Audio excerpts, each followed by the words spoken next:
Yo, what is up, everybody? Your boy E-Man from the Average Joe Sports Talk Podcast Network.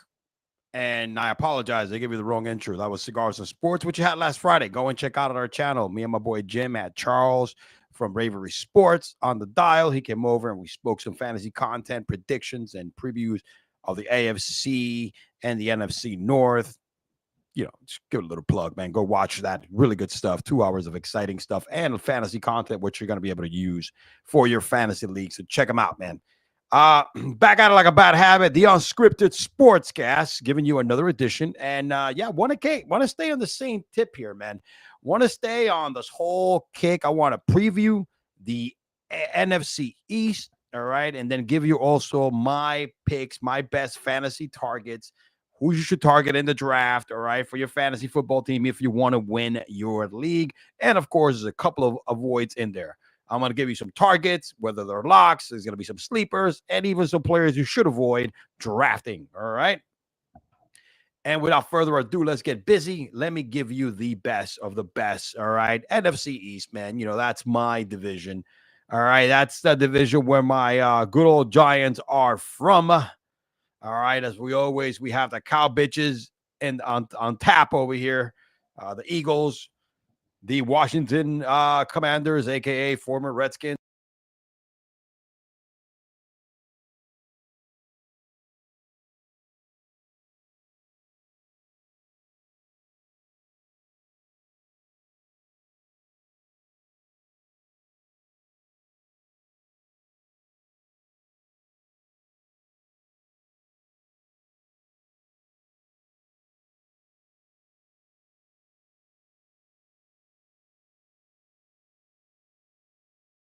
Oh, sorry about that. I got my mic upside down. I gotta turn this around. Oh man, I got it under.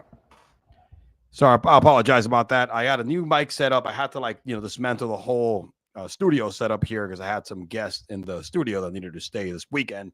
It's my studio, aka my guest room.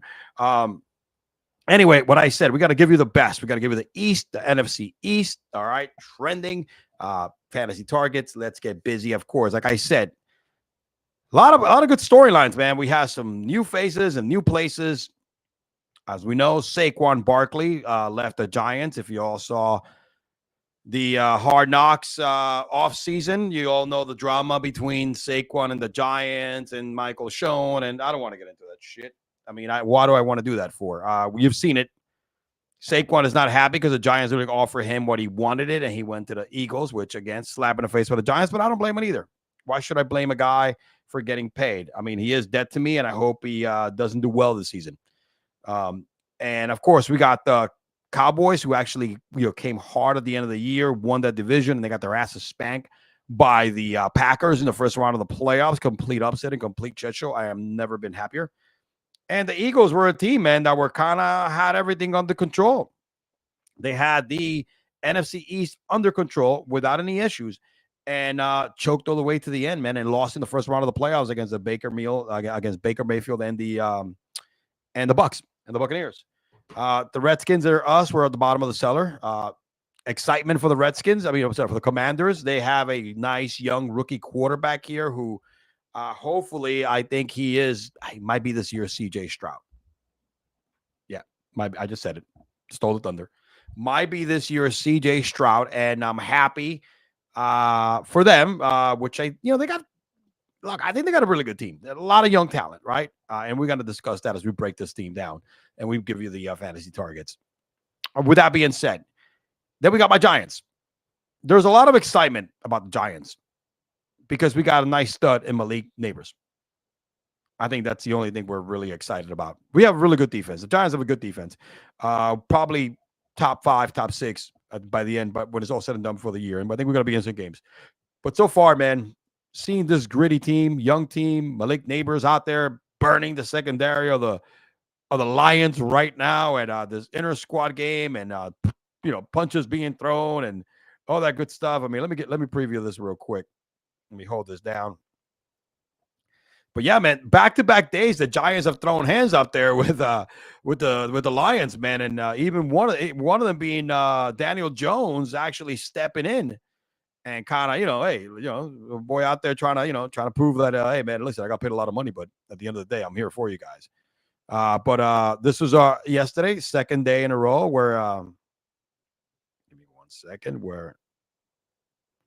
second day in a row where, let me go share my screen, where the Giants and the Tigers the Tigers were going at it. My man, they were going at it. They were going at it, man. They threw hands, I mean, they pushed each other around today. There were actually some punches swung.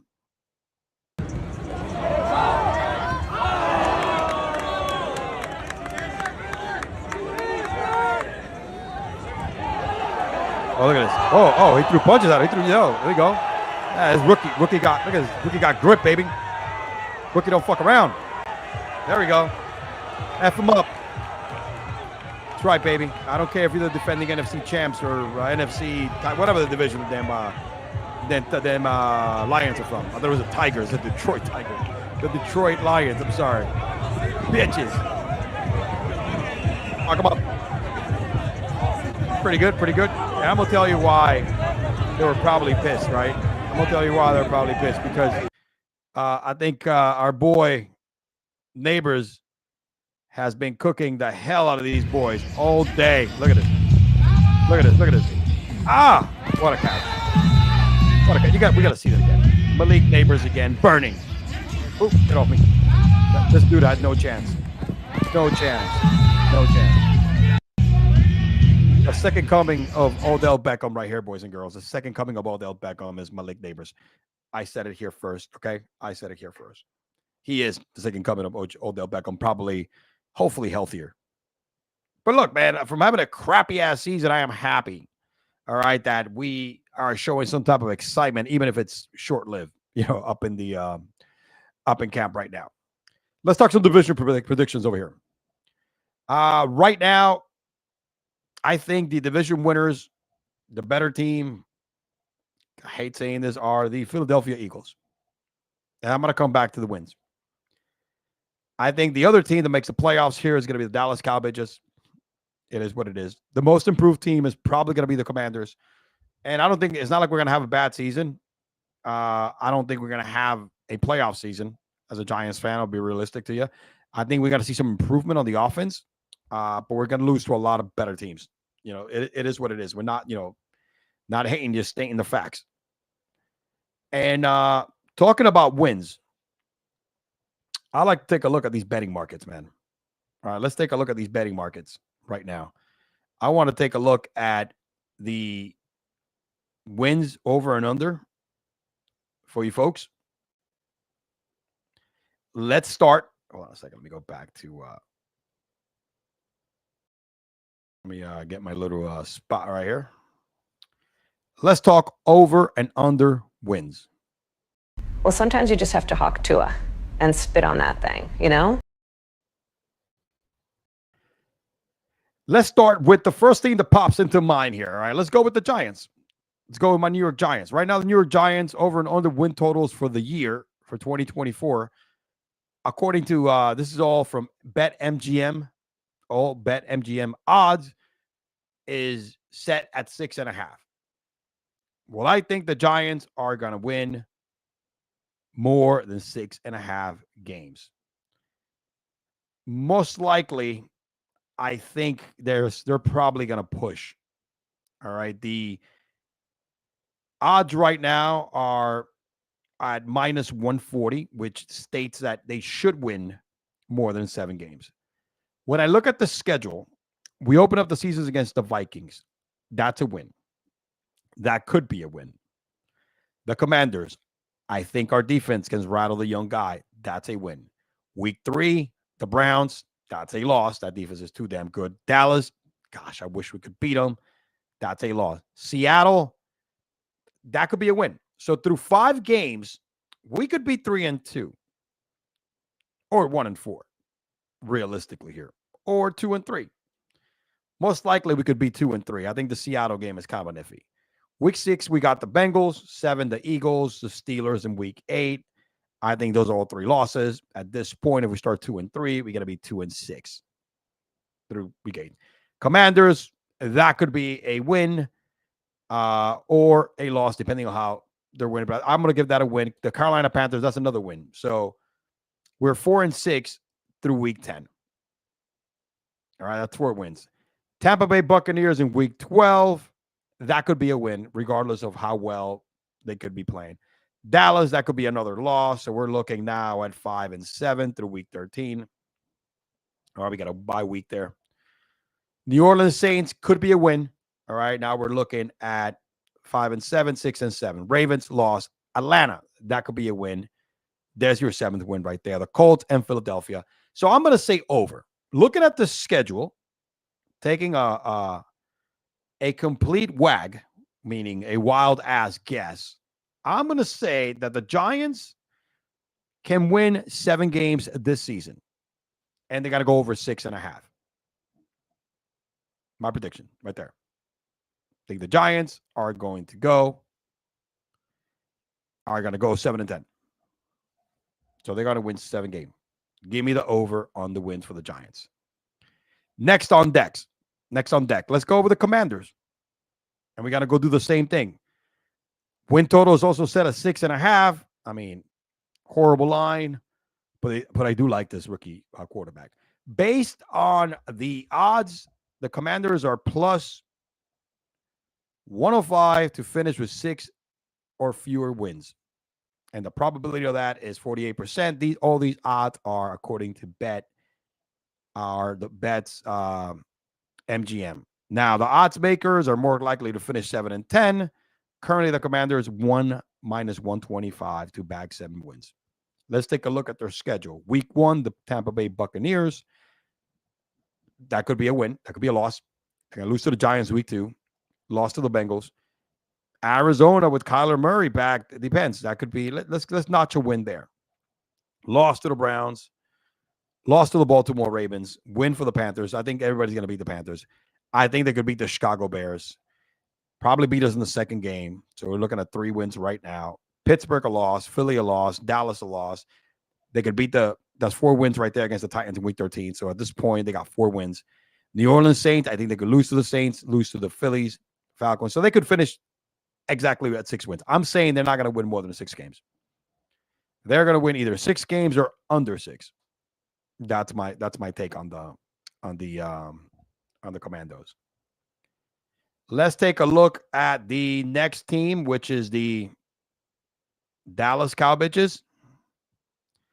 Dallas Cowgirls over under wins is set right now at this point, boys and girls, at 10 games. Can they win over 10.5 games? Let's take a look. The probability is up to about -120. All right, to win 10 or fewer games. Meanwhile, the odds to finish with 11 or more wins are a +145. Implied probability is about 40.8%. That's interesting. That tells you a lot. That does tell you a lot. Let's take a look at the schedule. All right. Based on the schedule, the Cleveland Browns, yeah, that could be a push. I'm going to give it to Dallas. New Orleans Saints, I'm going to give it to Dallas. The Baltimore Ravens, week 3, the Baltimore Ravens did not get better. But, however, I want to give it to the Ravens. So they could start 2-1. Week 4, they'll be 3-1 because they'll beat us. So that's 3 wins out of the first 4 games. Pittsburgh, I don't know. Pittsburgh defense is nasty. I think Pittsburgh is going to beat them. Detroit's going to beat them. So we're at 3 wins right now. Bye week on the 7th. San Francisco is going to beat them. All right. Falcons win 4. Philly, that's win 4. Philly, yeah, you know what? Philadelphia, they got Philadelphia. That's 5 wins. Texans, I think that's a win. The Commanders a win. Giants against a win. Cincinnati a loss. So we're up 6 wins right now. Carolina's a win. Bucks a win. And I think they're riled off Philadelphia and the Commanders. So yeah, that's 11 wins right there. I don't think they're gonna win over 11 games, but I do think they could win. You could go back to the beginning, and I think them beating. I think they could beat the Steelers. The Steelers, it's kind of like a mix back here. Even if they split one with the Giants, split one with Philadelphia, they're gonna sweep the Commanders. Yeah, I think they're not gonna win more than 11 games. Not at all. So take the over 10.5. Don't go crazy. All right, let's go to the cow bitches. That was Cowgirls. Let's go to the Philadelphia Eagles. All right, last year's biggest choke job of the year. Hold on a second. Let me get over here. The Eagles, the Eagles up in the building. Let's see here. Let me get back to the tab. The win total is also 10.5. Philadelphia has won 11 games in 2 straight seasons, over 11 games, at least 11 games, over the last 2 seasons. Take a look at some of these odds, right? The Philadelphia Eagles, they won 10 of the first 11 games, and then they went 1-5 in a complete tailspin last year. The odds indicate that Philly is likely to capture at least 11 wins, which I agree with that. They're about 130 with a nice probability of 56.5. Again, these odds and probability numbers are brought to you by Sports Bet MGM. Now, Philly is plus 110 to win fewer than 10 games. I'm not going to take that. I probably going to take over 11 wins right here. They're going to win. They're going to win 11. They're going to win over 10 games, but I think they're going to finish with 12 wins at least. I'm going to tell you why. Green Bay Packers in Brazil, week 1. I don't care how good the Packers were last year. Saquon, if he doesn't get hurt, big piece adding right here. Atlanta Falcons, that's a win. So that's 2-0. The Saints, that's a win. Buccaneers, revenge game. So they're going to start. They're going to start the season 4-0. Cleveland Browns, I'm going to give that. That's tough. Let's say they lose to the Browns. That's 1 loss. They're 4-1. Giants, they'll beat us. They'll beat the Bengals. They'll beat Jacksonville. They'll beat Dallas in the first game. Through 10 weeks, 9 games overall, they're 8-1. They'll beat the Commanders. All right, they'll beat the Rams. They'll lose to the Ravens. All right, now we're over 10 wins. They're going to beat the Panthers right there through 14 wins, through 14 weeks, 13 games. This week can really, really be out there at. They could be freaking 10-3. They could be 10-3 to start the season. Easy. Week 14, you get the Panthers. That's a win. Let's say you lose to the Steelers. They're going to beat the Commanders again. That's 12 wins right there. I would bet this. I would 2-bet this right here. I would take the over 10 and I would take the over 11. Ladder that bitch and make yourself some money. That's what I would do. I would bet this team twice for over 10 wins and over 11 and make yourself some paper, bro. That's what I would do this. That's how I would do this. The Eagles. Honestly, I think they could win 12 games easy. They are the better team in the AFC, in the NFC East. No doubt about it. It is what it is, man. I'm saying. I'm just stating, bro. I'm not hating. And as a Giants fan, it hurts for me to say that the Eagles are the best team. They are.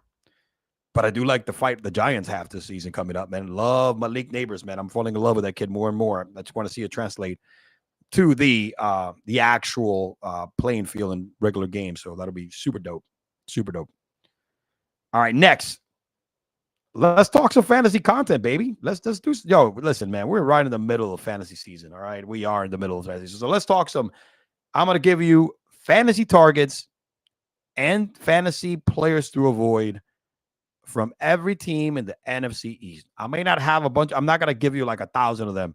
I'm going to give you the best players that you should be targeting at. All right, if you're taking a look just from this right here, take the sample size. And I want to start. Let me see how I have my order because I wrote some notes down. Let's start with the Dallas Cowgirls. And going back to this, let me give you my division predictions again. I said division winner was going to be the Eagles. Probably win over 11 wins, probably 12, 13 wins. The Cowboys will win over 10 games, probably win 11 games. They will make the playoffs. Most improved team might be the Commanders because last year they were worse than the Giants. I think the Commanders and the Giants can both win 7 games. Hopefully the Giants and not the Commanders. But that's 2 more games than they won last year for the Commandos. All right, going back, Dallas. Let's start with Dallas, man. As we all know, Dallas, right? Let's go. You got Dak Prescott has to be a lock, all right, just because Dak Prescott is that dude. In the regular season, he is a great, great quarterback. He's an awesome quarterback. I mean, he puts the numbers regular season-wise. There's no reason why. you should not draft that, draft Prescott. And Prescott is valued very, very decent. I forget he is actually quarterback. Dak is quarterback 8, and you could get him with the 61st pick. I honestly I'm not going to draft. I'm not going to draft Dak Prescott that early. But if you're a guy like with the first pick, man, and you want to like just load up on talent here, that can be your first quarterback chosen, man. And that's not a bad value. All right. He is QB number 8. He's actually lower. He's actually later in the rounds than Anthony Richardson, than CJ Stroud, and then Burrow. So that's good value. That guy's good value. So I think he's definitely a lock. Another lock, of course, is CeeDee Lamb. CeeDee Lamb is your lock. He's a lock every time. It doesn't matter. All right. That's like brainless dead. CeeDee Lamb is your wide receiver 1, best wide receiver last season, even better than Tyreek Hill. He is your number 4 pick. All right. When you look at this, he's ranked at number 4 right now. And I'm giving you the rankings from ESPN. CeeDee Lamb for sure. He is definitely a lock. I'll take CeeDee all freaking day. And let me give you a very, very undervalued draft pick from the Dallas Cowgirls, right? Dude, Jake Ferguson this year, year 3 in this offense. He showed some really good games last year. Excuse me. He's going to be more involved in this offense this year. He is a tight end number 10, valued at he's your 101. He's your 101st pick. You got Njoku before him, all right, which is a little bit of a travesty. But I like this as a kind of undervalued sleeper pick. I'm not a big fan of drafting tight ends until like we hit like the high 100, like the mid hundreds, when I really got enough good, solid couple of backups players. I don't waste picks on early tight ends unless you're either Kelsey, not anymore, but you're the top tight end. This year, tight end, there's a lot of value. There's a lot of talent. You don't have to blow your wad right away. You could wait. I mean, you could get this guy with the 101st pick. All right. If you get to that point, that's where he's at. So I think undervalue, give it to me, Mr. Mr. Jake Ferguson. All right. Tight end number 10. All right. For the Dallas Cowgirls. Let's go back. Let's go here to the next team is my New York Giants. I got some stuff for you, man. I got some stuff for you here. Target. All right. Here's who you want to target for the Giants. You want to target Malik Neighbors. All right. Malik is showing he may light up the world on fire, even with Daniel Jones throwing the football to him. Malik Neighbors, we don't have to explain anything on Malik Neighbors. We know exactly what that kid did in college. All right. So there's no explanation needed. No explanation needed right here. And look, you're gonna get him. I think he's valued pretty well. He is actually Malik is way after. Let me see, where is Malik Neighbors? I don't have him by the right order here. Malik Neighbors is after a bunch of players, man. He is. You might be able to get him. Malik Neighbors, wide receiver number 26 with the 47th pick. This is a risk based on the quarterback play for the Giants, but it's a risk that is going to pay off if this kid hits, if he pops, and it's worth taking a risk on drafting Malik Neighbors. I like that. Target Malik Neighbors as the Giants. Another guy, super freaking value right here, and he's going to get the touches. He can catch the football. He could run the football. He's not a Saquon Barkley, but Devin Singletary, man. Devin is going to be in the late rounds, and you're going to be able to get Devin Singletary at a nice value. I think Devin might be undervalued. I think he's definitely target. This is a starter that you're going to get late, and that could be your number 3 running back and switch out with the flex. But yeah, let me see. He is right now currently, let me see, where is Devin Singletary currently? Yeah, Devin Singletary is way down there, man. Singletary right now is at RB. Let's see where he's at. Sorry about that, folks. I have the whole list of rankings here. So I can't find him right now, but I know Devin Singletary. He's RB32, the 102nd pick. Let me tell you the running backs are before Devin Singletary. All right, before you get to Devin Singletary, look, let me share with you the running backs. Ready? You got, first of all, let me show you the players. First of all, you got Brian Thomas, a rookie before him. Jaden Daniels at quarterback 12, and Njoku and Ferguson. Running back wise, you have Tony Pollard and Spears at 30 and running back 29, 89th and 88th pick. Javonte Williams at 28th, running back 28th, 87th pick. These are the kind of guys that are right before Singletary, and people are going to fall for that. They're going to call and pick those running backs. Devin Singletary, man, when you get to that particular area in the 100s, I think it's going to be a wise pick. We saw what he did last year, all right, with Houston. You know what I'm saying? We saw what he did last year with Houston. Oh, excuse me. We saw what he did last year with Houston. He had a really good season. I mean, he in that offense, he flourished. Let me go to the depth chart. He is your first running back. Singletary last year had almost 1,000 yards. He had 4 touchdowns, averaged 4.2 yards per carry. We know what we could do. He could also, again, let me see, stats, blitz, game log. He could also catch the football because that's what he was known for at Buffalo. You know what I'm saying? Before they did. He had a total of, let me see what he had right here. Let's take a look at his receiving numbers, right? He had a total of 38 targets, 30 receptions, 193 yards last season, 6.4. He could probably get 40 to 50 catches this year in this offense. Look, he's a sleeper. He is definitely a sleeper. And don't sleep on that. Don't sleep on Devin Singletary. I think he's going to have probably his best season of his career. I honestly think so. Go home and smoke some more crack. I'm not smoking crack, man. I'm telling you, it's going to happen. Here's another one. Here is a sleeper. Someone you might fall on you and you're going to draft. He's way down there. I mean, this is like you're slumming it. You might want to pick this guy up and stash him.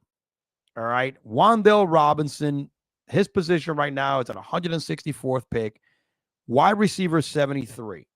Why do I tell you to draft this guy from the Giants with a crappy quarterback? Because in a PPR league, Wan'Dale is a guy that hit the slot, will catch a lot of balls, a lot of dump downs from Daniel Jones. We saw it last year. Not a lot of yardage, not a lot of touchdowns. But however, let me go here to the stats. Go to Wan'Dale. Excuse me, give me 1 second. Wan'Dale Robinson right now, I put him over Slayton. All right, in the depth chart. Last year, he had himself. Let's go back here to those game logs. Let's look at some of the games, right? And this kid was just, and I know it was a product of the offense, but he finished the season with. If you go back to was the last month of the season, man, look how many times he was targeted last year. Starting in December, 7 targets against Green Bay, 79 receiving yards. All right, 4 targets against New Orleans, 7 targets against the Philadelphia Eagles, 9 targets against the Rams. And I know we had a shit show of a carousel of quarterbacks, but he's a guy that can catch and get yards after the catch as well. I only had 1 touchdown, but he's also used as like some like crazy hand around and jet sweeps, right? He had a touchdown last year.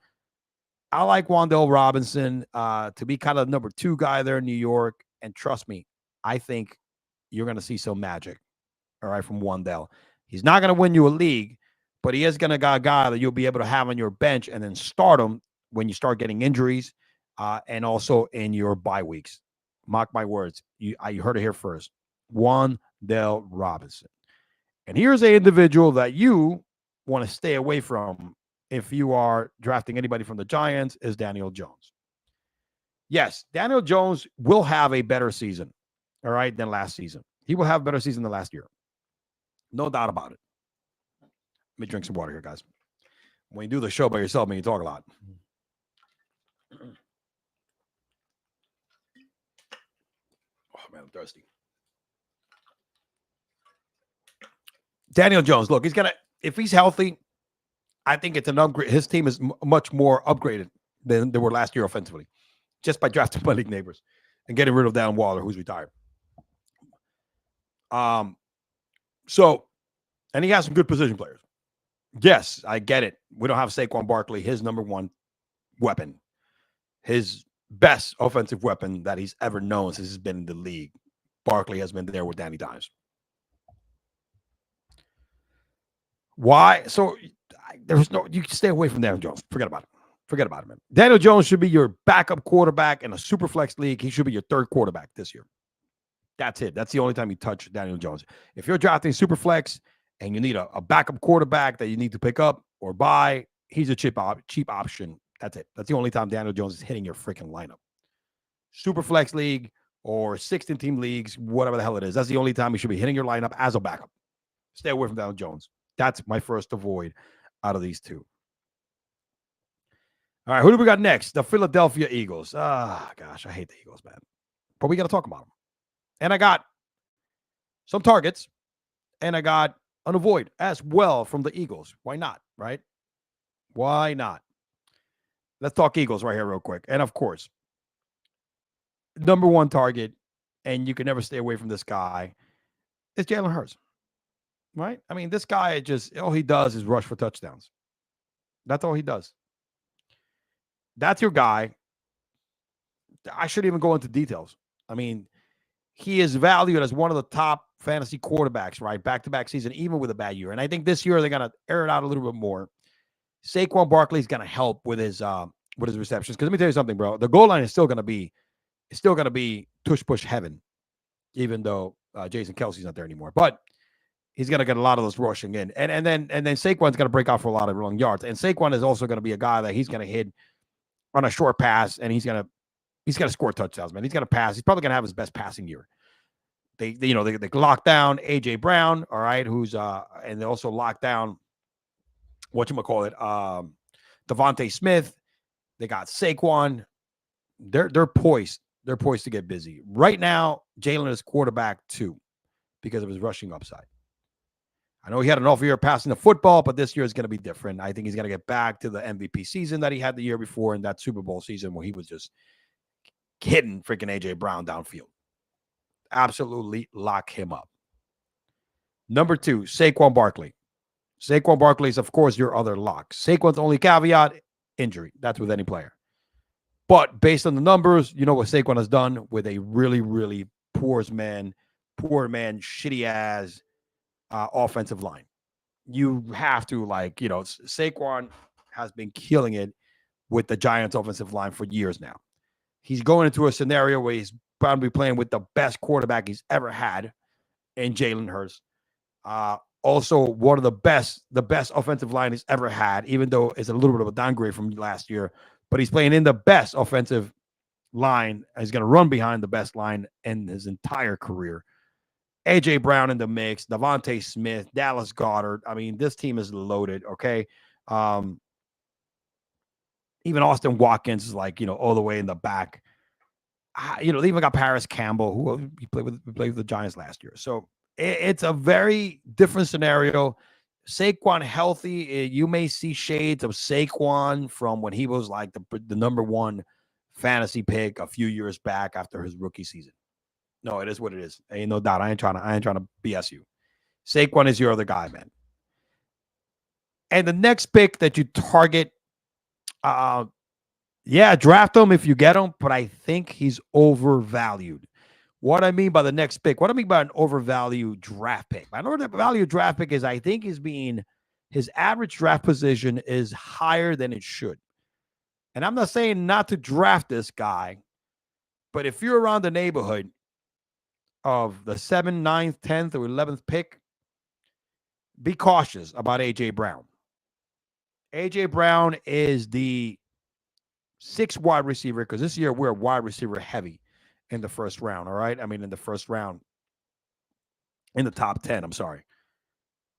I think he, at 11, be after him is Puka Nacua, Garrett Wilson, Jahmyr Gibbs.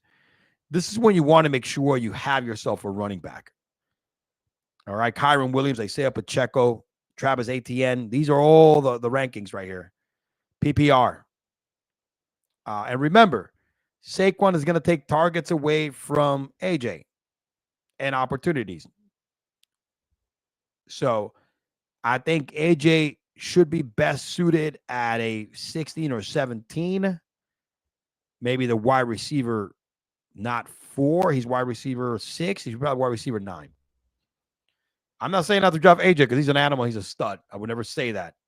Be mindful, depending on what your needs are on that board, and it's going to be early. A complete avoid. Avoid Dallas Goedert. Why would I say that? Well, Dallas Goedert is, I like Dallas Goedert. He's not bad, but I think he's way overvalued right now. Dallas Goedert is way overvalued. He is tight end 11. TJ Hawkinson is hurt, so there's some other tight ends. You know what? He's actually well valued, but I wouldn't touch Dallas Goedert with a 10-foot pole right here. I wouldn't. I'm gonna tell you why. Complete decline last year. 59 receptions. All right. 592 receiving yards, 3 touchdowns. That's a huge decline from year over year. 83 targets.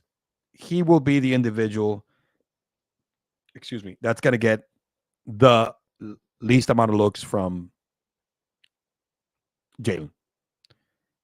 Saquon is going to eat into his targets big time.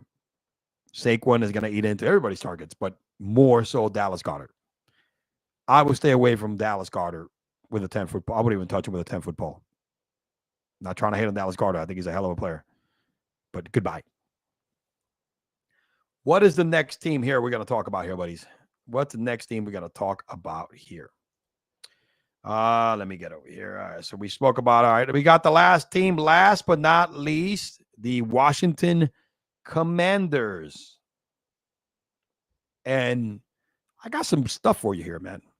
I don't have an avoid. I'm going to give you in this order.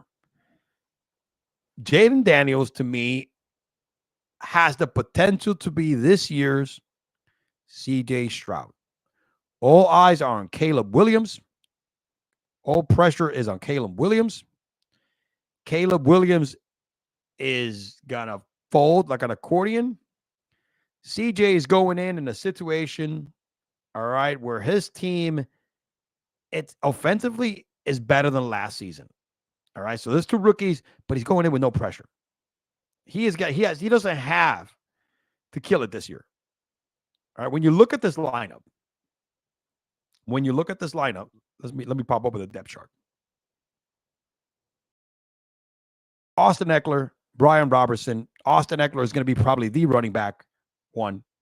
Terry McLaurin, man, I mean, every year passes over 1,000 yards with quarterback play. Jahan Dotson, this kid hasn't emerged yet, but we've seen what he's done when he's healthy. Zach Ertz, he still performs. Luke McCaffrey is a rookie. They have better pieces, and they helped out. They beefed up that whole line a little bit. So I would draft Jaden Daniels. I would take a risk on Jaden Daniels. Jaden Daniels right now is quarterback. Where is he at? Jaden Daniels actually is right up there with Brock Purdy. Where is he at? He's actually earlier than that. Jaden Daniels, quarterback 12. Why is it quarterback 12? Because in fantasy football, we know what this kid can do with his feet. So he could start out that year like an Anthony Richardson kind of deal before he got hurt last year, where he could go off for like 22 points, 25 points, because even though he's not doing it with the arm, he's going to break out for like a long run, a couple of long touchdowns, because that's the potential he has. Jaden Daniels can run, can also throw the football, but he has veteran wide receivers and Terry McLaurin. Jahan Dotson is going in year 3.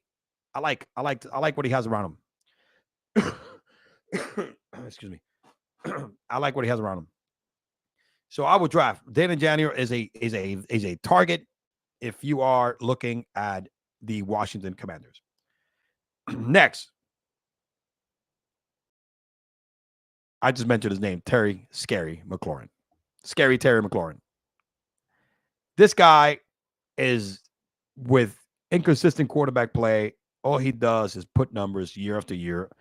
Another 1,000 yard season last year, all right, with 132 targets. He's a target monster, and he's going to get more targets than this because I think Jaden Daniels might be an upgrade from Howell. Let me go to the splits here, stats. When we look at Terry McLaurin, man, he came into the league in 2019, had 93 targets in 2019, almost 1,000 yards. From 2020 to 2023, has broken 1,000 yards. And remember, this is with like mediocre or below mediocre quarterback play. 7 touchdowns 2019, 4, 5, 5, 4 last year. But the guy, once he has something in, I mean, if he has a quarterback, man, a consistent quarterback, this kid's he could be a top 10 wide receiver in the league. And I think he's also a very, very good value right now. I think Terry McLaurin right now, Terry McLaurin, he is right now at, let me look at his average draft position here. I wish I would have just had this by position as well. But McLaurin is, hold on a second, wide receiver. McLaurin's up here, man.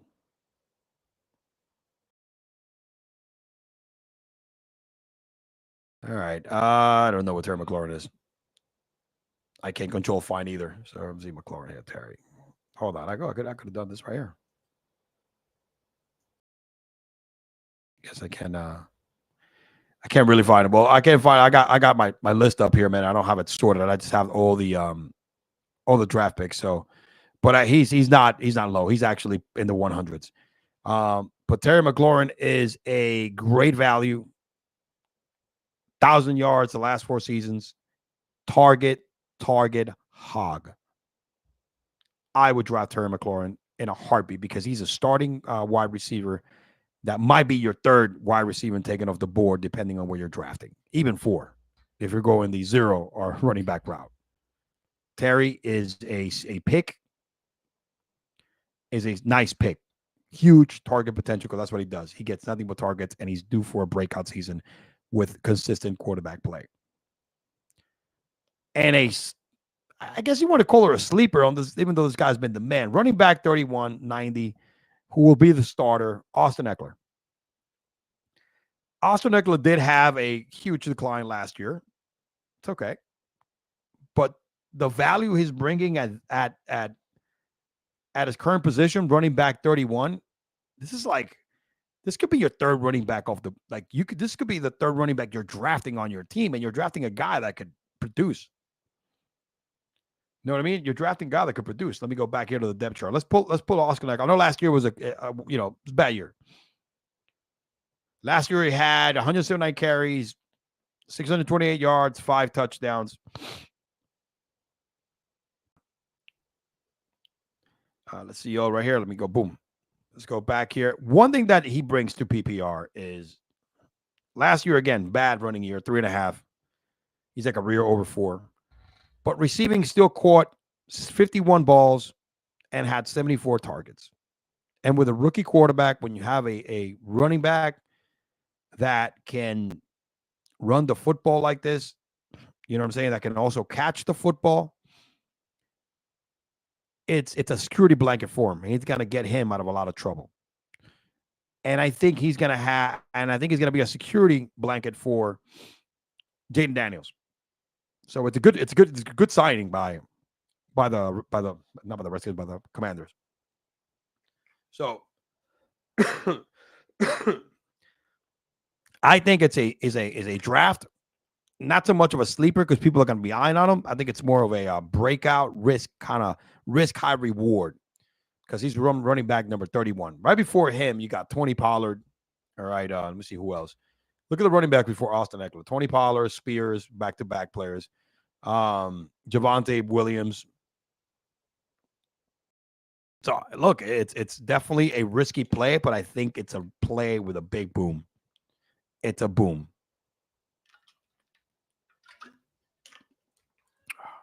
There you go, folks.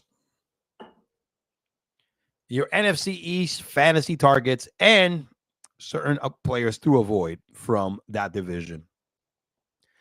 Hey, man, give you my picks for wins totals over and under for each team. Hope you wrote them down.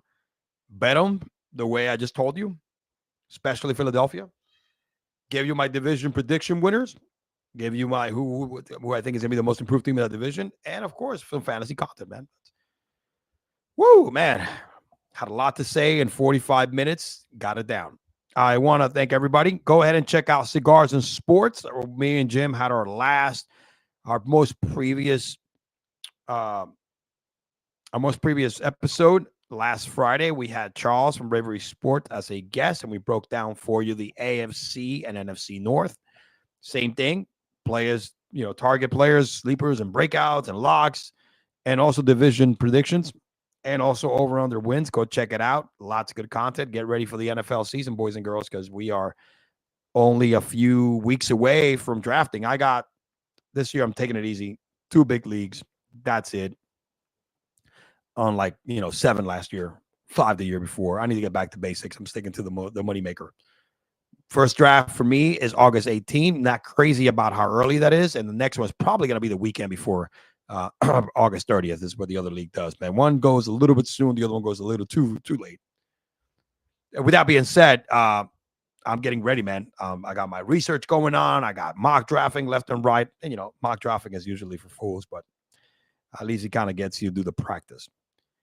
I want to thank everybody for watching. I appreciate you all as always. Thank you for watching in any form, any other premiums. We appreciate you, man. Your boy E-Man from the Average Joe Sports Stock Network signing out, y'all. Peace. Yo,